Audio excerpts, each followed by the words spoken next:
Turning to my right, I see an in-studio guest from Fox Sports and The Athletic, one of the top in his profession covering college sports. Good to see you here in person, Bruce Feldman. How are you? Good to see you in person, Rich. Thank you. Thank you for coming in here. So Lincoln Riley is here in Southern California today. We saw him coming off the plane in the beautiful golden light of Southern California wearing the SC shirt. It's so jarring to me, and I have no emotional ties to Oklahoma whatsoever. How in the world did this happen? This is a crazy whirlwind, Rich, because it's not just a USC-Oklahoma thing. Remember, for about 2 weeks, there were a lot of people speculating and some reports about how Lincoln Riley was going to be announced as the new head coach at LSU. Right. Scott Woodward, the AD there, he's the big, splashy hire guy. And everybody thought he was going to get him ridiculous amount of money. And what I was reporting was he's not going to go there. And I had honestly thought after hearing that the only place Lincoln Riley would leave OU for was the NFL. At some point, that may happen. Sunday morning, I get a call around 9 o'clock our time, 11 a.m. Oklahoma time. Lincoln Riley looks like he wants to take the USC job. And I was like, wait a minute.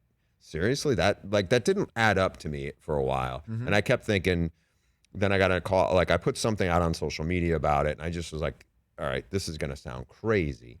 And because to me, it kind of did, because I was like, this is USC. They always seem to bumble their way into things and screw stuff up. They will not be able to hire Lincoln Riley away from Oklahoma.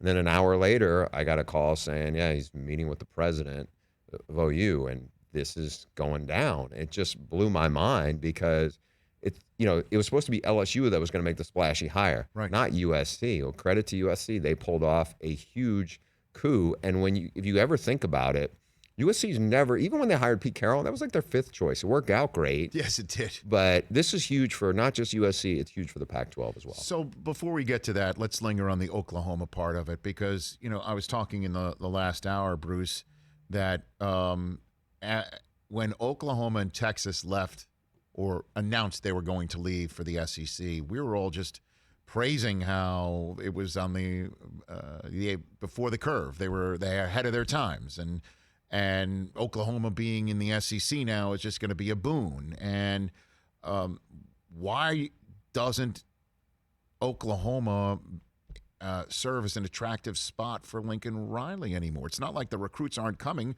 All the top-notch recruits that he had have just become the decommit and sending out the googly eyes about, hey, maybe I'll follow coach somewhere now. So why did things fall apart with Lincoln Riley in Oklahoma like that? From what I've been told, a big part of the appeal was he can come out here and you can dominate this league, right? USC, we all know the great history it has. I mean, it has the Heisman quarterbacks. It has Marcus and Ronnie Lott and Anthony Munoz, and you go on down the list. Sure. Willie McGinnis, your guy. It's loaded. But I think unlike the other, and whether it's you look at the blue blood programs, Alabama, Ohio State, whoever, they all have like a counter, right? Alabama, great program, obviously what Nick Saban's done there, but there's Auburn, A&M, LSU, Georgia. There's a lot of competing for that.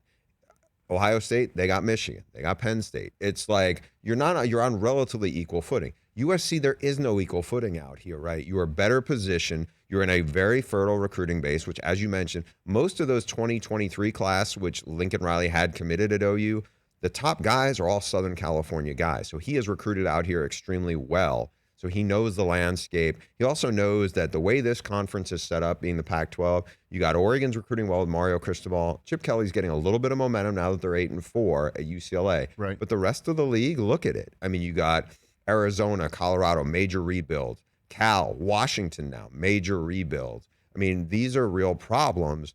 And I think Lincoln Riley goes, I can dominate that league. And I think that in the appeal with the chance to rebuild a storied brand as USC, I think that was all very enticing. So Oklahoma joining the SEC, when it's all said and done, got the wheels spinning in Lincoln Riley's head about getting out?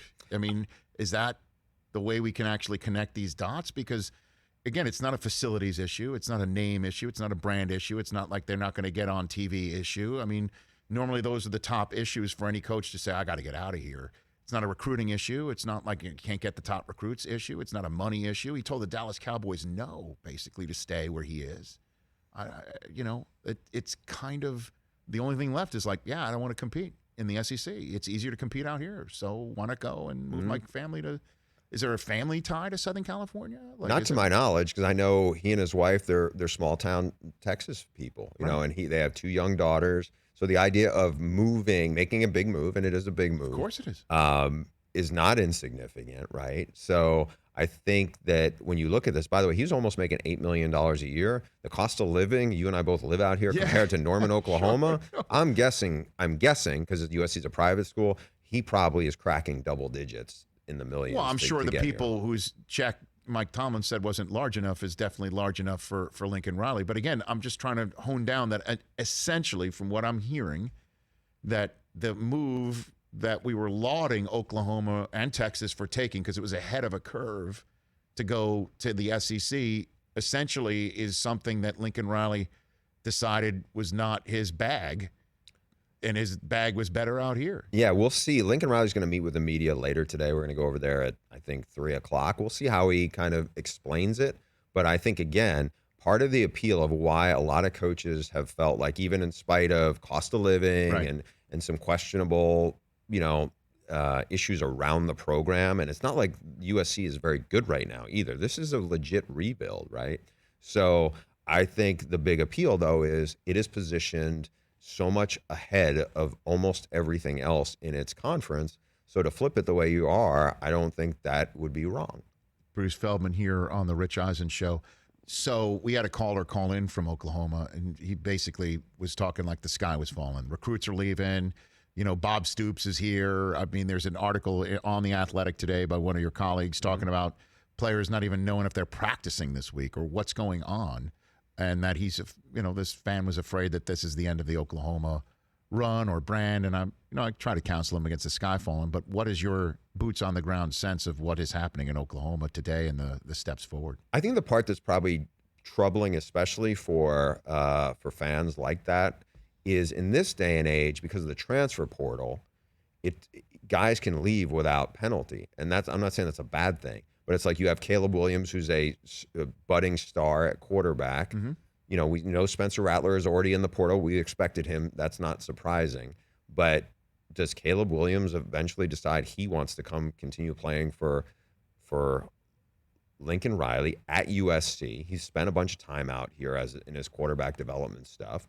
So it's like, do some of those guys decide, hey, we want to go there too? We expect a big portion of the Oklahoma the staff to also join him at USC. So I can see why it's really concerning for fans who are looking like, where do we go from here? Because as you look, and I did a story on this morning for The Athletic on who are they going to get? Yep. Matt Campbell's a really, really good coach at Iowa State. He's a 3-time Big 12 Coach of the Year. He's beaten Lincoln Riley twice and almost beat him a 3rd time where in Norman, I think they lost by 1 point. He's really good. He was the guy USC was really looking hard at before Lincoln Riley jumped at this offer. So does Oklahoma say, hey, we'd love to have Matt Campbell. We feel like he'd be a great fit here. I think that would play probably pretty well. After you get past that, it was like, Barry Switzer is obviously the godfather of Oklahoma football. I know he really likes Mike Leach, a former assistant to Bob Stoops. Do they try to bring Leach back? Do they try to hire Lane? The other thing is the AD there, who's a really good AD. He's made 2 major football hires. Lincoln Riley's one, Bob Stoops the other. What do they both have in common? Offense guy, defense guy. They were both not head coaches. Maybe they try to hire, there's some good defensive coordinators out there. Maybe they make them be a first-time head coach. So I wouldn't completely think Oklahoma football has been really good for through a bunch of coaches.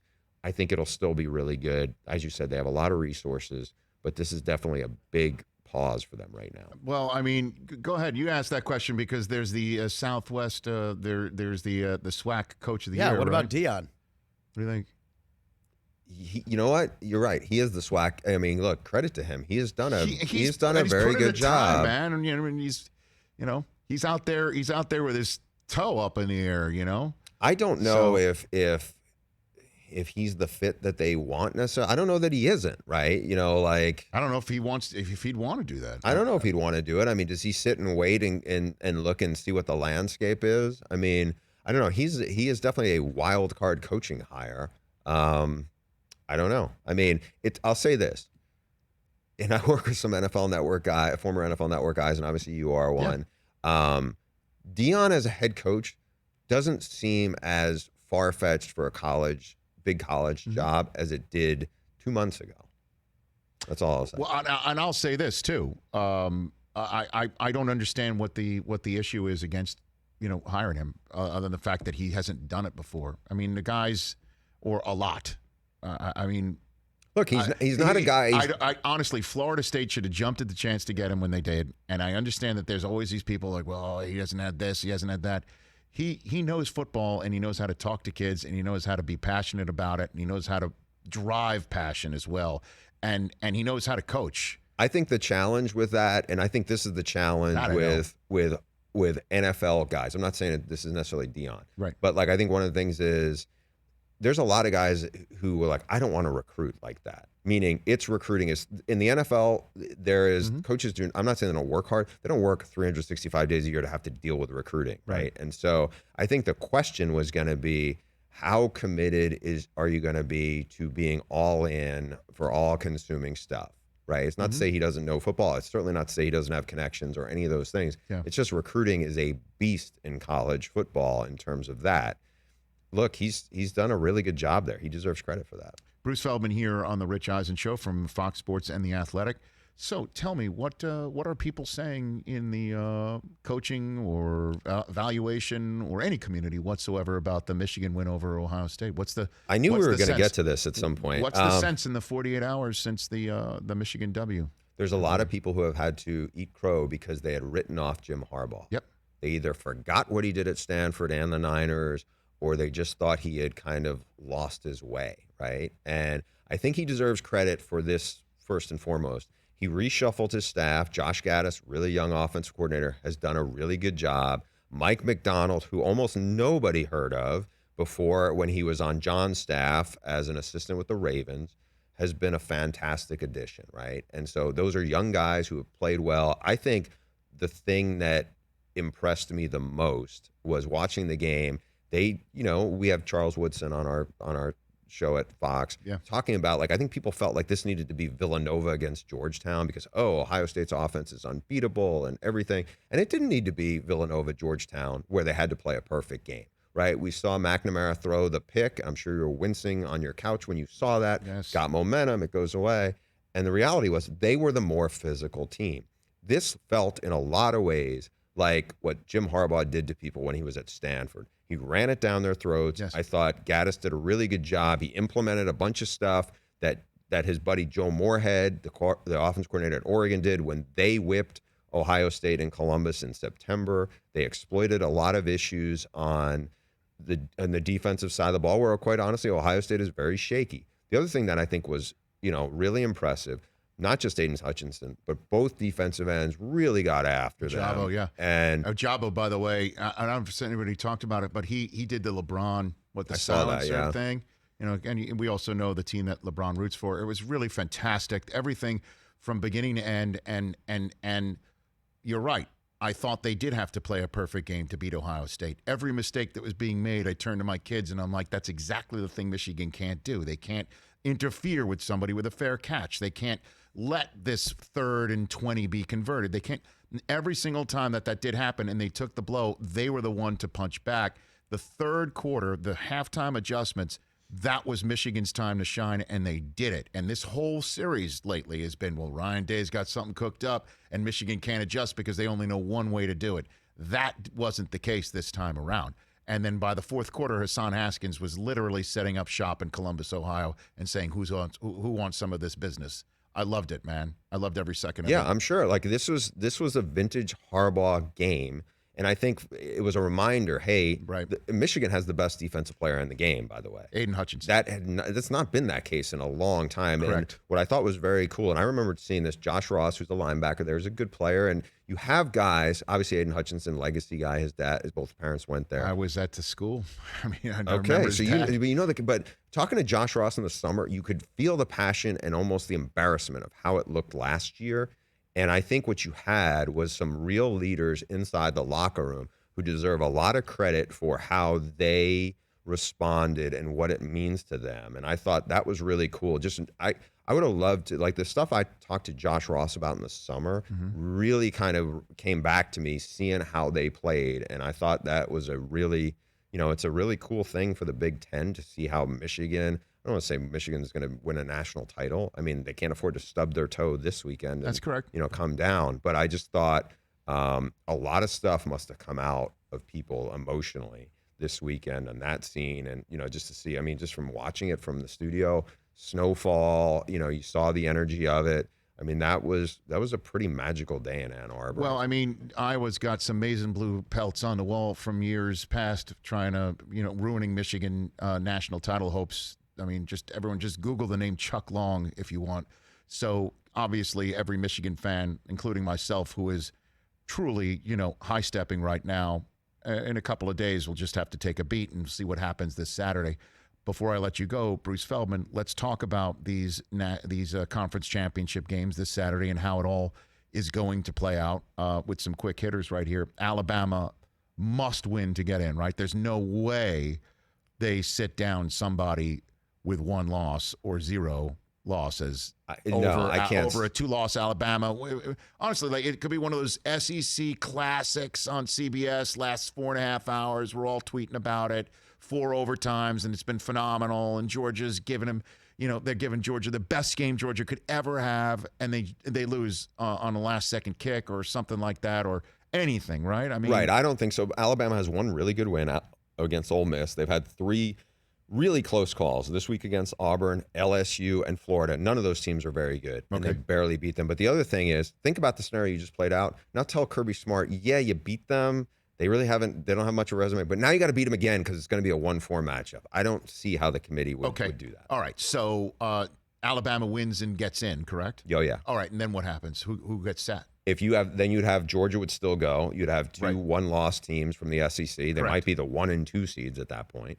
I think if Michigan wins the Big Ten, they're going. I think they would be the next spot.